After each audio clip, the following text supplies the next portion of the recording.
Ding dong. Those winds were unbelievable last night. I don't know if they're going to continue or not, but I went home last night. We had 3 trees that were blown over. 3 big ass, well, 2 small trees, but 1 big one that I've been feeding and fertilizing and watering and growing because that's what I like to do. And when that sucker came over, I felt like I lost a friend. Aw, was it it wasn't one of your poplar trees? No, it's a big ficus tree. Because I've been working on my own sort of fertilizer. You have your own mix? Yeah. And it's It's a mix of about 4 or 5 different products. And I can grow a ficus from zero, if a 6-footer, I can turn that into a 20-footer totally full in 2 years.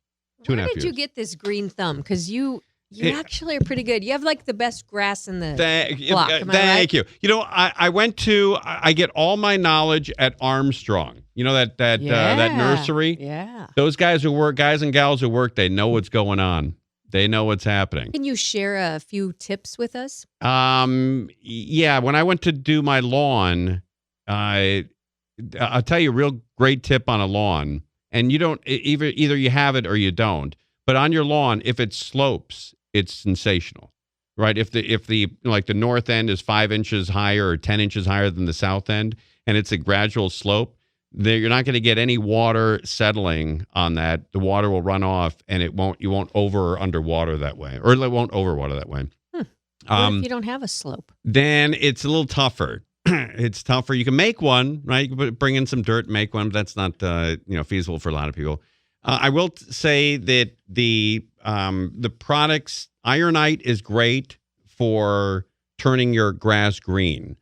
It's basically iron. You're just introducing iron to the grass. However, because it is iron, if you get it on your pavement or on your sidewalk, you got to wash it off or brush it off immediately. Because if it gets wet and then dries, it'll leave a rust stain on your driveway.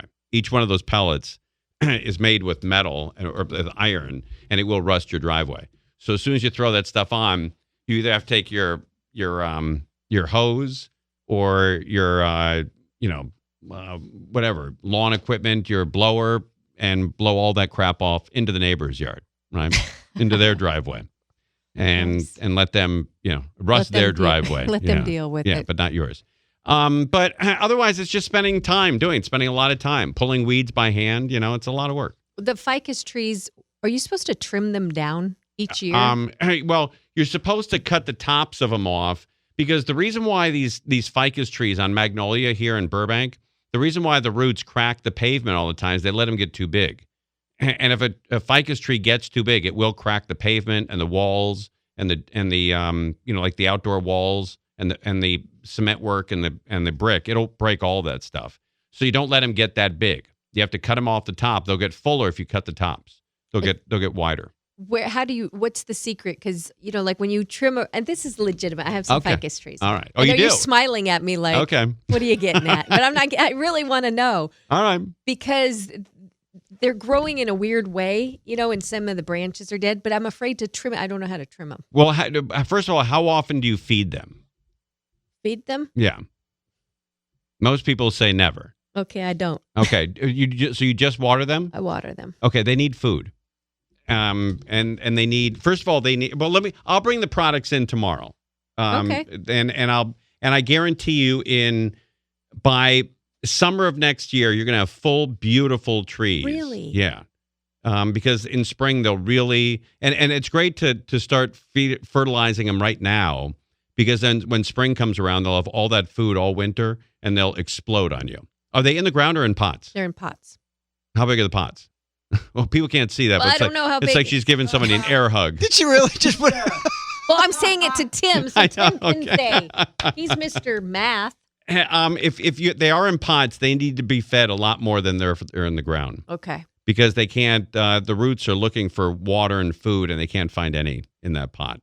But it's amazing how often people say they just water them. Yeah. You have to give them food. Oh. And if they're in the pots, a lot, like once a month or so. Oops. I'll bring in a great food. Please, I appreciate it's that. my own recipe. Your own mix? Yeah, my own mix. And Mr. Green and here. that'll I guarantee you by next summer it'll be like, man, I have the best trees in Irvine. You know, I think I could hook you up with a weekend show. Is that right? Yeah, if you're interested. No, I don't know that much about it. I really don't. You seem to. Nah, it sounds like I do because you don't know anything about it, but I don't know that. I don't. Wow. I don't know much more It's than true. you. Well, so I really I got a lime tree that someone gave me that I got for my birthday in July. Okay. But I haven't planted it yet. Is it in a pot? It's about 3 foot high. Yeah. It's still in a pot. I was told I went to Armstrong about a month or so ago, and they said wait till like October or November to plant it in the backyard. Yeah, that's a good idea. So that's kind of what I was going to do. I got all the stuff for it. But, and then you have to feed it. The nice thing about planting it right now is you're not going to have to water it a lot during the winter. But I also heard that if you plant that, is it lime tree, son? yes, Lime tree. If you put it in the ground, take out twice the width of the pot of soil, then put in, a good mix of Miracle Grow, their soil and Miracle Grow. Miracle Grow is the best, and Miracle Grow really does work. And then throw in like a dead fish in there as well. I'm sorry, what? Yeah, you throw in like a dead fish. That'll fertilize it for 6 months to a year. You're just making that up. No, I'm not. Honest to God. You throw a dead fish in there. Let's go to the store and get a dead fish. Does it matter what kind of fish? I don't think it matters. I think when it decomposes, whatever fish, that's what mostly fertilizer is, is either dead fish or fish S, but or Alaska fish S, and Alaska fish is the best. That's a real good fertilizer. Expensive though. But yeah, that lime trees are great. When you have a couple of drinks and you're looking for, that's exactly why I need the lime tree. I've got a lemon tree. Right. I've got a mandarin orange tree. I've got a loquat, and I need a lime. Anybody who has a lime tree is also drinking. Yes. Period. Yes. Okay. Yeah.